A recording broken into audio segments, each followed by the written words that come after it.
Howdy from Arlington, Texas, y'all. I hope you are healthy and well.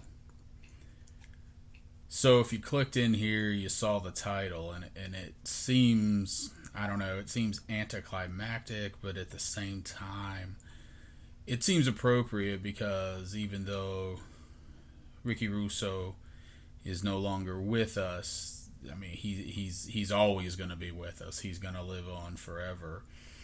Um, I really didn't discover his channel until probably October, November, when I started getting into basketball more. I'm sure it showed up as something showed up as a suggested video.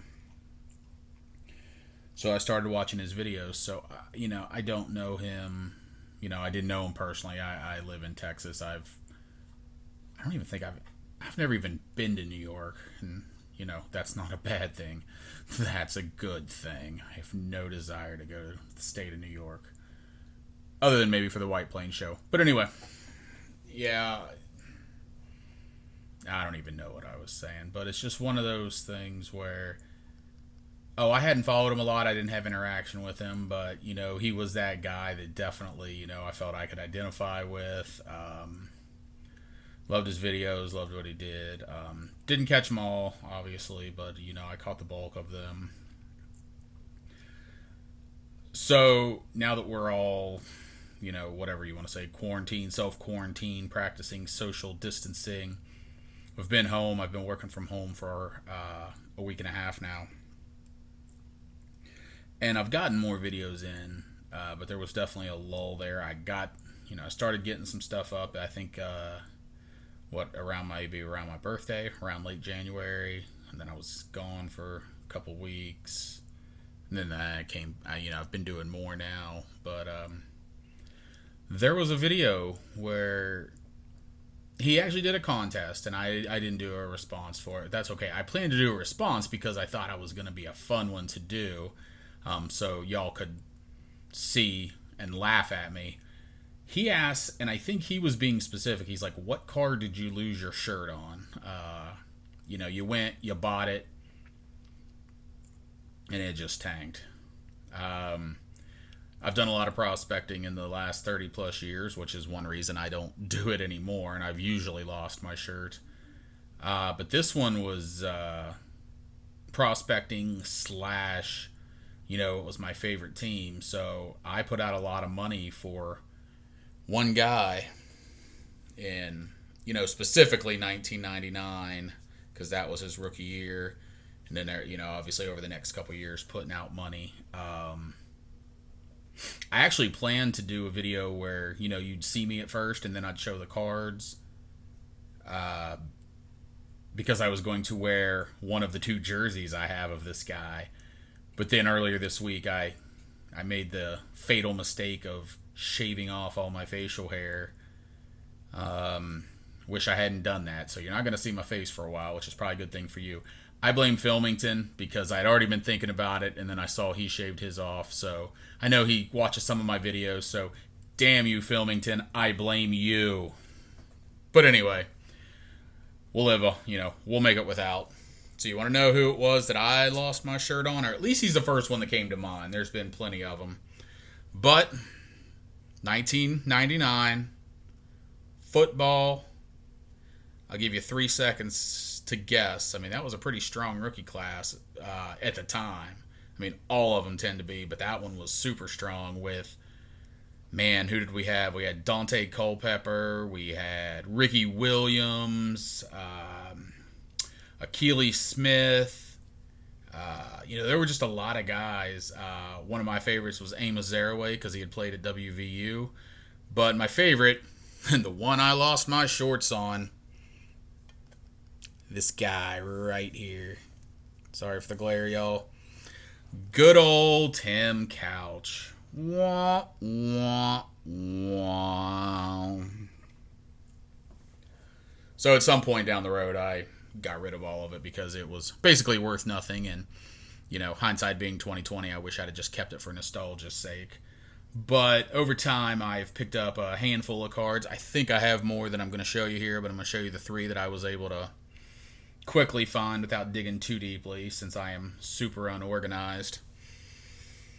So we're going to move this one. I obviously would have had this one because I probably bought a metric crap ton, yes, a metric crap ton of blasters from our local Kmart. Man, those things, Kmart, man, that had like a whole aisle, probably a good 20-foot aisle of nothing but blaster boxes and good repack boxes. Man, I definitely miss those days. So here's one that was definitely pretty popular back in the day, and I picked it up super cheap. I'm pretty sure I may have gotten this one. I either got this at a local card show or I got it on ComC, and I can't remember which one. The 1999. Ooh, gotta figure my camera out. But anyway, Upper Deck Encore. Okay, everybody, you can do it.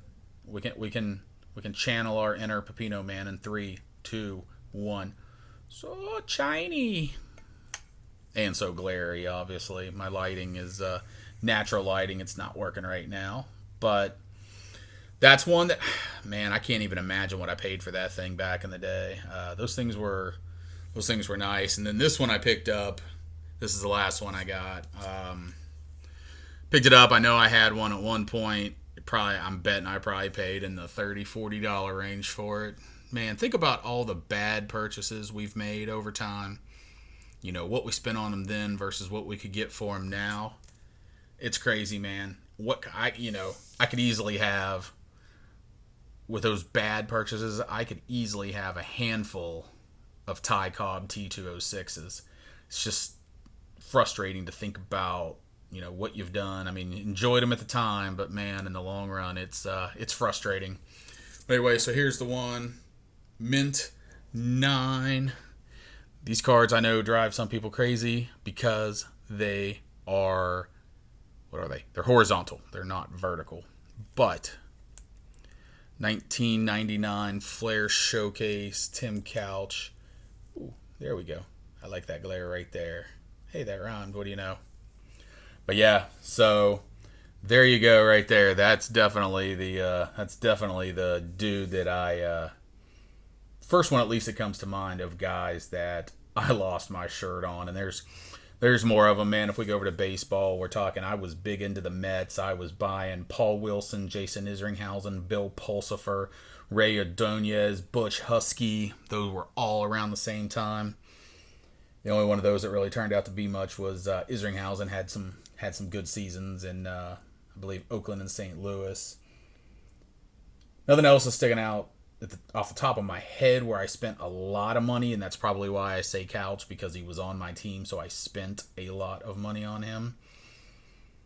But anyway, that's my Ricky Russo contest response. If you haven't seen, his wife actually did just a short little, basically, thank you tribute video a little bit ago. Definitely thinking about her, all of his family. Just thinking about you, Ricky.